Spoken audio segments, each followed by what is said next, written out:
सभी को नमस्कार। जुड़ जाइए सभी लोग, जो लोग इस वीडियो को देख रहे हैं, वीडियो को शेयर कर दीजिएगा।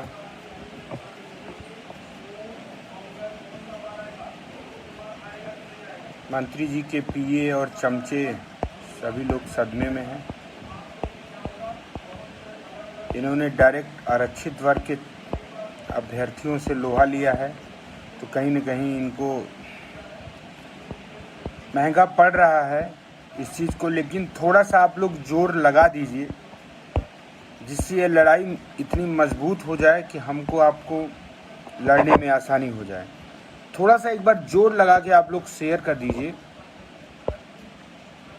जिससे जो स्थिति परिस्थिति इनकी बनी है वो कहीं न कहीं इनको समझ में आ जाए कि हमने बहुत बड़ा गलत किया, आरक्षित वर्ग के लोगों को धमका के भड़का के। इस चीज़ को इनको समझना होगा कि लड़ाई कौन लड़ रहा है और लड़ाई ये किससे फान लिए हैं। माननीय शिक्षा मंत्री जी, अब पिछड़े वर्ग के लोग पिछड़े नहीं रह गए हैं। आप तो हर जगह चिल्लाते भी हैं कि इनको जनरल कैटेगरी में कर देना चाहिए, जनरल कैटेगरी में कर देना चाहिए। तो आप एक तो समझते होंगे कि ये लोग अब फॉरवर्ड की स्थिति में है, हमारे बराबरी की स्थिति में है, तो पहली बात वो भूल जाइए। और आरक्षण हमको संविधान प्रदत्त मिला है, संविधान के द्वारा मिला है, वो आपके बस की बात कतई नहीं कि आप उसमें छेड़छाड़ कर पाएँ। दूसरी बात, कल पूरे टाइम इतना जोरदार हमारे साथियों ने प्यार दिया, सहयोग दिया।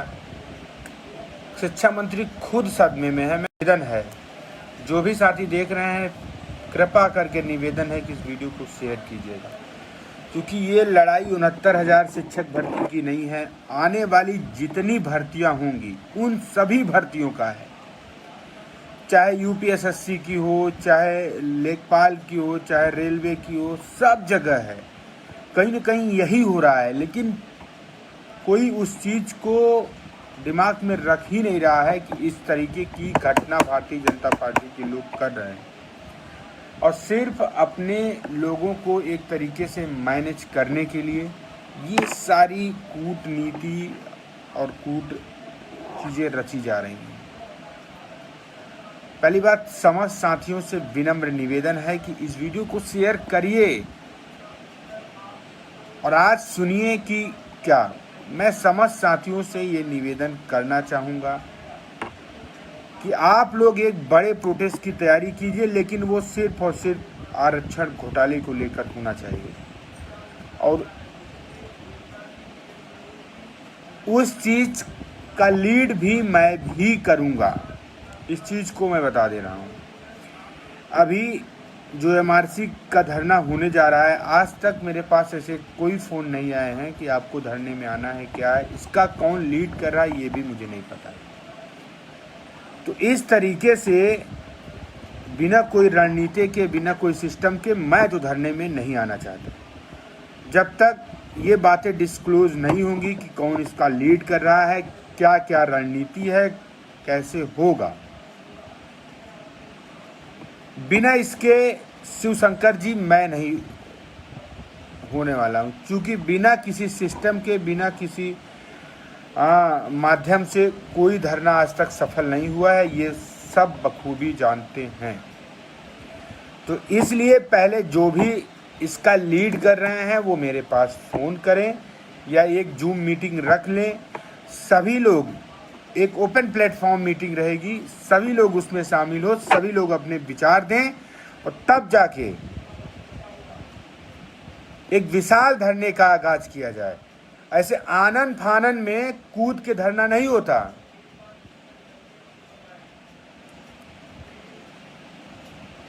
तो इसलिए मैं चाहूंगा कि आप लोग एक रणनीति बनाएं। उस रणनीति को लीड कौन कर रहा है, क्या कैसे सिस्टम होगा, कहां से कैसे कितने लोग आने हैं, जो लोग नहीं आ पा रहे हैं उनके लिए क्या कैसे व्यवस्था होगी, कन्वेंस कैसे होगा, कैसे धरने को सफल बनाना है, मान लीजिए भीड़ है, लोग, ट्रेन सुविधा नहीं है, बस सुविधा नहीं उपलब्ध हो पा रही है, तो कैसे उनको लाया जाए। छोटे छोटे जगह आसपास की जो जगह हैं लोकल में 100-100, 50-50 किलोमीटर, वहाँ के लोग अगर तैयार हों तो वहाँ उनको बसेस की सुविधा कराई जाए। लेकिन अगर देखिए धरना करना है, लड़ाई लड़ना है, तो लड़ाई को सफल हो इस तरीके से लड़ना है। सिर्फ ये नहीं कि लखनऊ में 4 लोग पहुंच के धरने को सफल बनाएंगे, वो नहीं हो पाएगा। रही बात 68-500 का, जो हम लोग धरना कर रहे थे, 68-500 धरने के लिए हम लोग को सिर्फ और सिर्फ डीजी सर से ये बात अपनी रखनी थी कि जो हमारी सीटें हैं वो सुरक्षित रहें, वो सुरक्षित रहनी चाहिए। ठीक है, वो मामला था। अब मामला ये है कि एमआरसी का जो धरना होने जा रहा है, आरक्षण के घोटाले का जो धरना होने जा रहा है, इसको कैसे सफल बनाएं।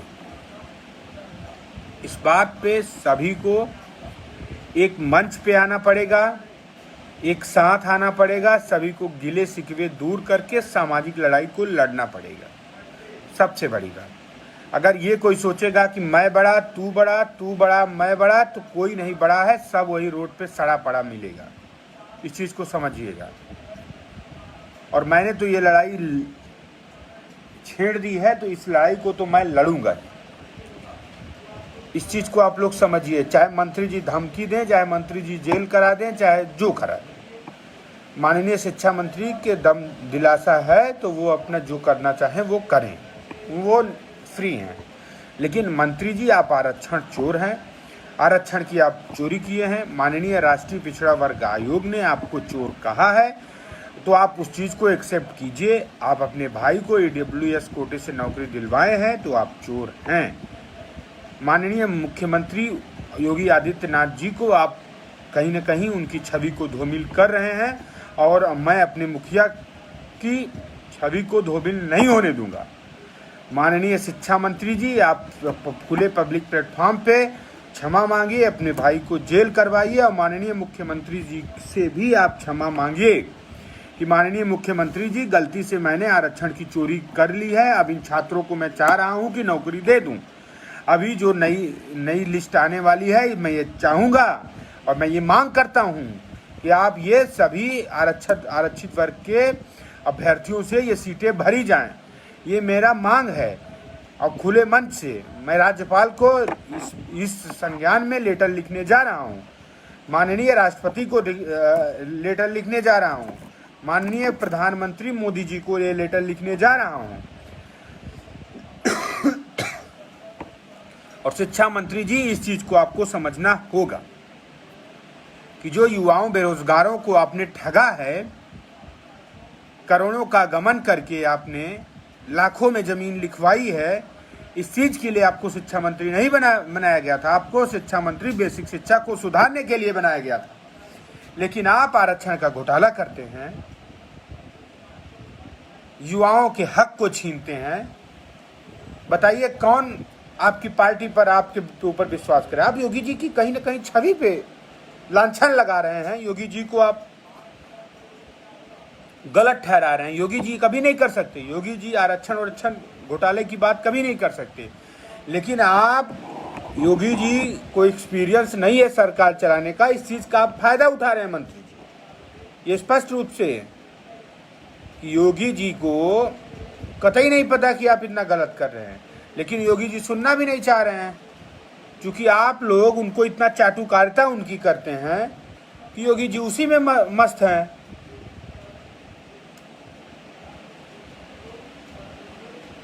सचिन जी, हमारा काम है अपना काम करना, बाकी क्या होता है वो मंत्री जी, मुख्यमंत्री जी, प्रधानमंत्री जी, राष्ट्रपति जी, ये सब इनका कार्य है। तो सबसे बड़ी बात, आप सभी लोग एक मंच पे आए। और देखिए, बड़ी बात है, ये कहना नहीं चाहिए कि आप लोग वीडियो तक भी नहीं शेयर कर पाते हैं। सबसे बड़ी बात है कि आप लोग चाहते हैं कि सिर्फ हमारी समाज की लड़ाई लड़े, उसके ऊपर गुंडा एक्ट लग जाए, हिस्ट्री सीटर लग जाए, उसको फांसी हो जाए, उसको जेल हो जाए। यही सारी चीज़ों को आप लोग इंतज़ार करते रहते हैं और मज़ा मिले। कई सारे अभ्यर्थी मेरे पास फ़ोन करके ये भी कहे कि भैया आप इतना क्यों लड़ रहे हैं, आपके ऊपर ये मंत्री जी पीछे पड़ गए हैं, आपको बर्बाद करके छोड़ेंगे। तो मैं उन सभी साथियों को बता देना चाहता हूं कि अगर मेरे बर्बाद होने से मेरे समाज का हित होता है, मेरे लोगों का हित होता है, मेरे प्रिय साथियों का हित होता है, तो मुझे कोई दिक्कत नहीं है 4-6 महीने जेल में रहना, बाकी और कुछ नहीं उखाड़ पाएंगे। अभी इनका 6 महीने सत्ता है, मान लीजिए हमें 6 महीने जेल में रखेंगे, उस चीज़ का हमें कोई गुरेज नहीं है। अगर आपस के लोगों की लड़ाई लड़नी है, हाँ, और एक आम छात्रों की लड़ाई लड़नी है, बेरोजगारों की लड़ाई लड़नी है, युवाओं की लड़ाई लड़नी है, तो ऐसे कई जेलें होंगी। इस चीज़ से हमें डरना नहीं है, लेकिन आप सभी लोगों से हमें डर लगता है, क्योंकि आप लोग कम से कम खुले दिल से भाई का सपोर्ट करिए, इतना वीडियो को शेयर किया करिए कि ये शिक्षा मंत्री जी इस प्लेटफॉर्म से डरें, मेरे लाइव आने से शिक्षा मंत्री की ऐसी की तैसी हो जाए। इस तरीके से आप लोग हमको मजबूत बनाइए, इतना अधिक से अधिक वीडियो को शेयर कराइए कि लगे कि ओबीसी समाज जागरूक समाज है, और ओबीसी समाज का ये जो अमरेंद्र सिंह बाहुबली है, ये कहीं ना कहीं शिक्षा मंत्री जी आपको मुंह तोड़ जवाब देगा। ये मुझको चाहिए। आप लोगों से मैं कोई कुछ मांग नहीं रहा हूँ, लेकिन ये मेरा अधिकार है कि आप सभी लोगों का सपोर्ट चाहिए, आप सभी लोगों का हाथ चाहिए, क्योंकि जितने अधिक से अधिक आपके हाथ और उसका हमें सहारा मिलेगा, कहीं न कहीं हम मजबूत होंगे, और शिक्षा मंत्री नहीं, ये तानाशाह सरकार को हम लोग उखाड़ के देंगे। थर्ड काउंसलिंग हो जाए तब 22 सीटें ऐड हों। देखिए, वो सरकार का मैटर है, वो सरकार कैसे करती है, जुडिशियल मैटर है, जुडिशियल जज साहब या हाई कोर्ट क्या करती है, उस चीज़ के बारे में हम लोग कतई नहीं बोल सकते। और आपको स्पष्ट रूप से पता है कि ये चीज़ें सिर्फ और सिर्फ कहने की बात है। देखिए, साथ होने की बात नहीं, आप लोग वीडियो को जोरदार तरीके से शेयर कीजिए। पिछड़ा आयोग फाइनल रिपोर्ट बहुत जल्द दे देगा, एक तरीके से अंतरिम रिपोर्ट ही फाइनल रिपोर्ट होगी, ये आप सभी लोगों को बता दें, ठीक है।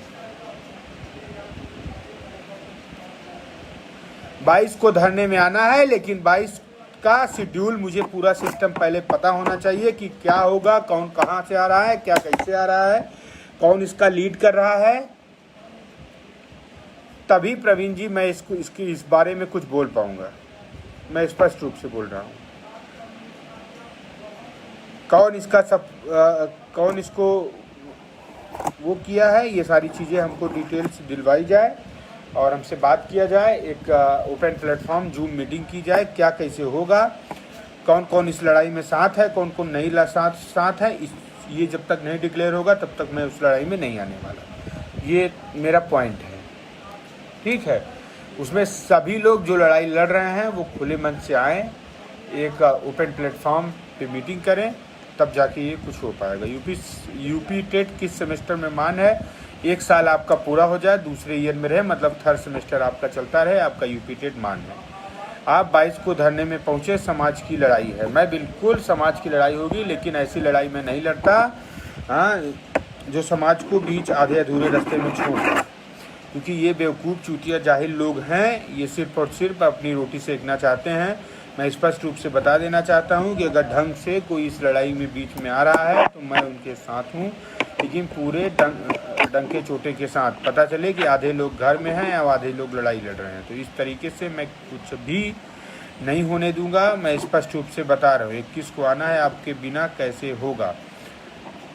22,000 सीटों पे क्या बोलना है, 22,000 सीटें कहीं कतई नहीं जुड़ पाएगी, ये एकमात्र झलावा है जो आपको दे रहा है। हाँ, वही मैं कह रहा हूँ कि जूम मीटिंग आप सभी लोग, सुजीत कश्यप जी, प्रवीण जी, आप सभी लोग एक जूम मीटिंग, जूम लिंक बना लीजिए और सभी जितने नेता हैं उनको फ़ोन कर कह दीजिए खाना पीना और टॉयलेट करना छोड़ के उस मुद्दे पे बात कर लें। बात करने से बात बनती है, बात न करने से बात बिगड़ती है, ये फैक्ट है। और जिनको लगता है कि हम बहुत अच्छा कर पाएंगे, ठीक है, तो अपना करें, मैं उस चीज़ के लिए कभी नहीं रोकूंगा, क्योंकि सबकी ये हक की लड़ाई है, सब लोग लड़ रहे हैं तो सबकी ये जिम्मेदारी है। कौन किसने हिसाब से लड़े, मैं अपने हिसाब से लड़ रहा हूँ, आप अपने हिसाब से लड़िए। जिनको लगता है कि हम बेहतर कर सकते हैं वो लोग अपने हिसाब से लड़ें, उस चीज़ से हमें कोई गुरेज नहीं है, ठीक है। लेकिन अगर मुझे लड़ाई में आना है तो स्पष्ट रूप से पहले ये सारी चीज़ें डिक्लेयर होनी चाहिए और एक जूम ओपन प्लेटफॉर्म मीटिंग होनी चाहिए।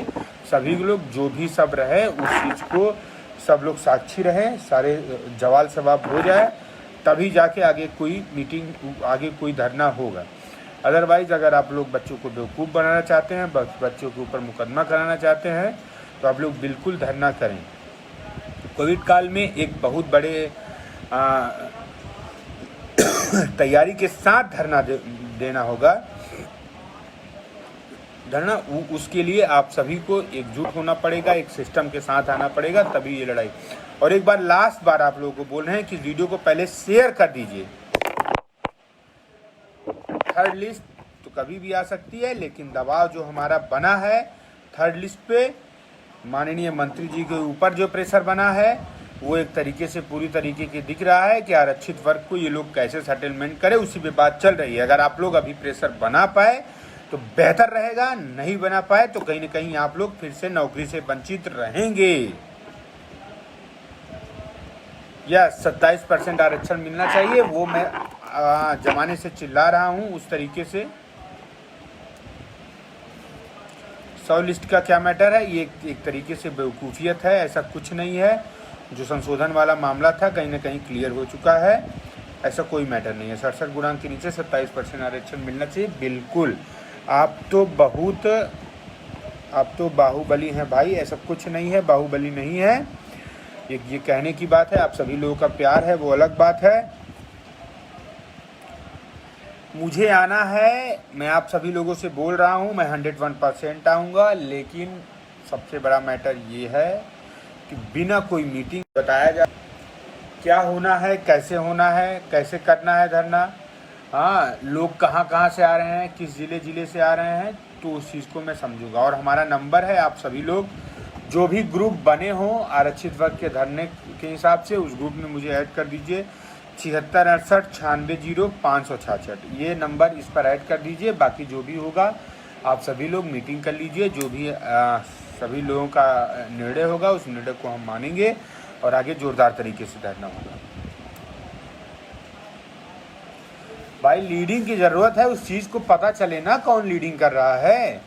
लीडिंग करने से नहीं मतलब है, एक टीम वर्क होना चाहिए उस पर। एक टीम, कौन बैनर लाएगा, कौन टोपी लाएगा, कौन ज्ञापन लिखेगा, कौन क्या करेगा, कौन प्रतिनिधि मंडल में रहेगा, कौन बात करेगा, ठीक है, ये सारी चीज़ें हैं। तो इस चीज़ें के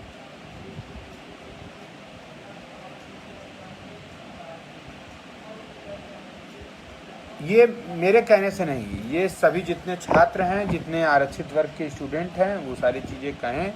और अकेले मेरे से कुछ नहीं होने वाला, जब तक आप लोग हमारे साथ नहीं है, जब तक आप लोग हमारे सहयोग में नहीं है, ऐसा कुछ भी नहीं होना है।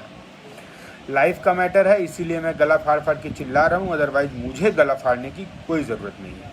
आप लोगों को स्पष्ट रूप से बता दें, ठीक है। तो सभी को धन्यवाद। इंकलाब जिंदाबाद। जुड़े रहिएगा हमारे फेसबुक पेज से, हमारे यूट्यूब को सर्च कर लीजिए, अमरेंद्र सिंह बाहुबली। अमरेंद्र सिंह हिंदी, वो इंग्लिश में रहेगा, बाहुबली वो हिंदी में रहेगा, ठीक है। तो आप सभी लोग अधिक से अधिक इस वीडियो को शेयर कीजिएगा, जिससे कि हमारी बातें अधिक से अधिक लोगों तक पहुंच सके। धन्यवाद। इंकलाब जिंदाबाद। मिलते हैं कल फिर से नई लाइव सेशन में नए मुद्दे के साथ। शिक्षा मंत्री के चिलगोजरों और सभी से हम नहीं डरते। जिसको जो उखाड़ना है वो उखाड़ ले। आरक्षित वर्ग की सीट अगर आरक्षित वर्ग के स्टूडेंट को नहीं दी जाती है तो सड़क पे एक जोरदार आंदोलन होगा और सरकार को उस चीज़ का खामियाजा भुगतना होगा। धन्यवाद।